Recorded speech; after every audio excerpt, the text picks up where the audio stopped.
escaping the shadows. I know it's hard to put one foot in front of the other. Hi guys, welcome to the channel. My name is CeeChronicles and I post fragrance related content. If you're new here, please consider subscribing if you like fragrance videos because I post those a lot. Now if you're returning, thank you so much for coming. I have YARA candy here and I have Paris Corner's Khair Confection. These are two fragrance houses, but I did decide to bring them all at the same time because they're kind of themed in that fruity tone, and I thought, okay, you know, most of you are probably going to want to know about both of them at the same time. Now YARA candy comes in the typical YARA bottle, so this is not new. The atomizer is like that. I love the atomizer. It's actually better than some of the YARA atomizers that they've given us before. And this is one fragrance, guys, that's that just took social media by storm because Lattafa decided to go big or go home when they did this one. The promo was huge, the adverts were huge, the hype around it. So we finally have it and it's macerated, and I'm going to tell you my thoughts. Opens up, guys, with a fruity top there of blackcurrant, and I must give it to Lattafa for blending the blackcurrant in this, beautiful way, because blackcurrant is tangy but can actually do too much in a fragrance. This is one of the most well blended blackcurrants I have smelled in a while. And then there's a strawberry fizz that comes to the mix, into the mix as well. Another note that I'm going to give, kudos to Lattafa for blending well, because strawberry fizz can give that hairspray weight in a fragrance. I'm going to say I get 10% of that hairspray thing, but it doesn't really take over because that was my concern when I saw strawberry fizz on the notes. I was like, okay, I hope it gives the gummy bear feel than it does, that hairspray feel. So yes, it's the blackcurrant that you're going to get a burst of, working in tandem with the strawberry fizz there at the top, making this a fruity fragrance. It's not as sweet as I thought it was going to be, but yes, it does carry a sweetness to it. When I say it's not as sweet, I mean it's not syrupy sweet, toothache sweet, that sort of thing, but it does have a sugar accord. Enough, of course, to call this one a sweet fragrance. As you're enjoying those fruits there at the top, the fizziness of them, the tanginess of that blackcurrant, a floral comes into the mix, which is that gardenia. The gardenia is creamy, and with it is a sandalwood that's also creamy. So there is a creamy thing that then weighs in just after the fruity tartness there that you get at the top. Okay, so it's going to be fruity as well as have a floral that adds a creamy nuance to it. If I hadn't looked at the notes, the creaminess in here can come off as, a little bit of a coconut tease. So there's like a slight coconut weight where something is bouncing off as coconut without it having a coconut note.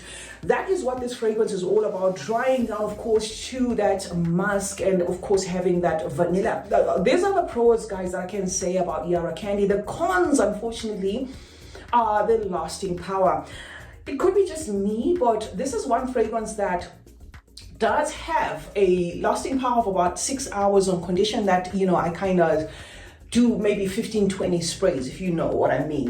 Those 15-20 sprays to me are not an issue, but can be an issue to some people that do not collect fragrances, because that's a lot, if you know what I mean. So this is a fragrance whose lasting power is dependent on the number of sprays. I feel they could have done better in terms of lasting power, but then again, this particular scent profile, the fruities can sometimes be challenging in how they push it there when it comes to the lasting power. Most of them are kind of like a reapply sort of thing. Another con with this fragrance is it does have a synthetic accord. Slight synthetic accord. If that bothers you, unfortunately, you're going to carry that with the YARA candy. For some, it's going to be in the opening. For some, they're going to have that synthetic thing riding through all through, mostly because of that strawberry fizz, guys, because the strawberry fizz can have a synthetic accord to it. Now the last con, and probably the biggest bummer when it comes to YARA candy, something that actually overshadows its originality, is the fact that it shares a little bit of some similarities in what you get in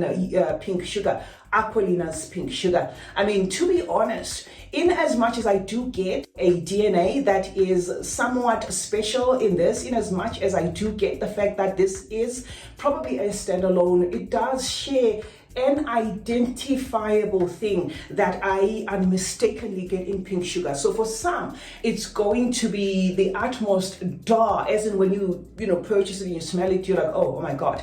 If you cannot go past that pink sugar smeller-like thing that it has. So those are the 3 cons I can say about this fragrance, guys. The synthetic accord, the lasting power, and of course the fact that it does share a little bit of some similarities with that pink sugar. But I can see how this one is a standalone in how they have blended those fruits together with those creamy florals and that creamy woody sandalwood, making it somewhat unique there, and being a fragrance that's going to be favored by anybody who loves fruity toned fragrances. So that is what I can say, guys, about that. I am personally enjoying this fragrance, perhaps because I do like the pink sugar. I do have it in my collection, so I am enjoying this fragrance.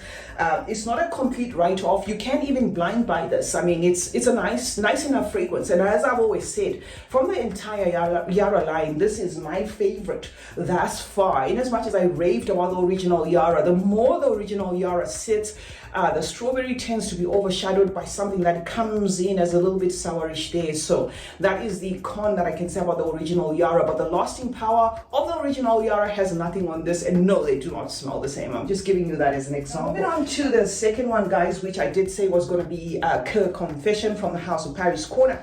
Let us give this one a quick spray, and I'm going to tell you my thoughts. Okay, this has a wider atomizer, as you've seen, compared to what you get from the YARA one. But of course, that one's Lattafa, this one is Paris Corner, and both don't bother me. Okay, offset, it is certainly a gourmand to my nose. It incorporates the note of vanilla as well as the ylang. The ylang in this doesn't speak much, unfortunately. It's going to maintain a sweet feel of a pear mostly. It's kind of bubblegummy there, but has the jasmine coming into the mix there, and some of you are going to smell the jasmine. The jasmine is not vivid, but it is there. You can tell that there is a floral that they have added in here, and I think it's the jasmine that saves this otherwise bubblegum, pear, fruity, sweet, gourmand fragrance from, borderline being a childish sort of fragrance. It is a candy forward fragrance that an adult can wear. So in as much as I've said it's got the bubblegum accord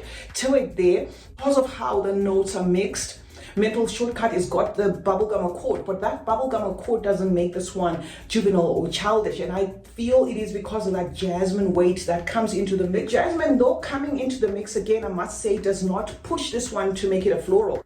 It just makes it a safe, sweet, bubblegummy scent, if you know what I mean. Now that I'm smelling it closely like this, I think I am getting wafts of that ylang. There is I did say the ylang takes a backseat, it does. But now that I'm smelling it like this, for some reason, for the first time, I am getting wafts of a banana-y ylang in this. So yes, it does seem as though all the notes in here, share the same shine. And another thing I can say is the pear is also interpreting more like how the pear interprets in La Belle, although this fragrance has been said to smell a lot like that Khair Vanilla Rock Candy. This has been said to be at par with that Rock Sugar Candy. I don't have it, guys, from Khair, but I can tell you almost immediately that the pear here is blended almost similar to that La Belle. Just has a pear that's blended similar to that, for those who care to know how the pear is pear. So yes, I love this one as well. Unfortunately, another one that has a DNA that could do better, but remember I did say that these fruity DNAs have got a tendency to always fizzle, some in the 4-hour mark, some in the 5-hour mark, otherwise pushing it 6-hour mark. So these fruity DNAs will be the sort of DNAs that you need to kind of reapply, unless the mix in itself goes heavy on the patchouli, and then that gives it the lasting power. But generally, fruity DNAs that have a synthetic accord will need reapplication. So this is another one that needs a reapplication, but it's certainly a nice, yummy. So the two of them, guys, do not smell the same. This one is a gummy bear, more strawberry forward, underlying creamy scent, while this one is a bubblegummy, pear forward, very faint floral type of a scent, and a powdery marshmallow. So I hope this review helps you in terms of deciding which one you need. Both of them give me feminine vibes, but this one can be safe for men. This one gives me more of the feminine vibes, but again, you wear what you want to wear. Both of them are fragrances that will do absolutely well in the heat. This one may be crossing over to cooler weather, but you can certainly wear them all year round. C Chronicles is my name. Thank you so much for joining me today. Let's meet in the comment section where we discuss more about fragrances. Let me know your thoughts about these two and we can interact there. Remember to turn on post notifications. That way you get to be notified anytime I upload a video. Like and share this one. And remember that smelling good is a form of good manners. Cheers.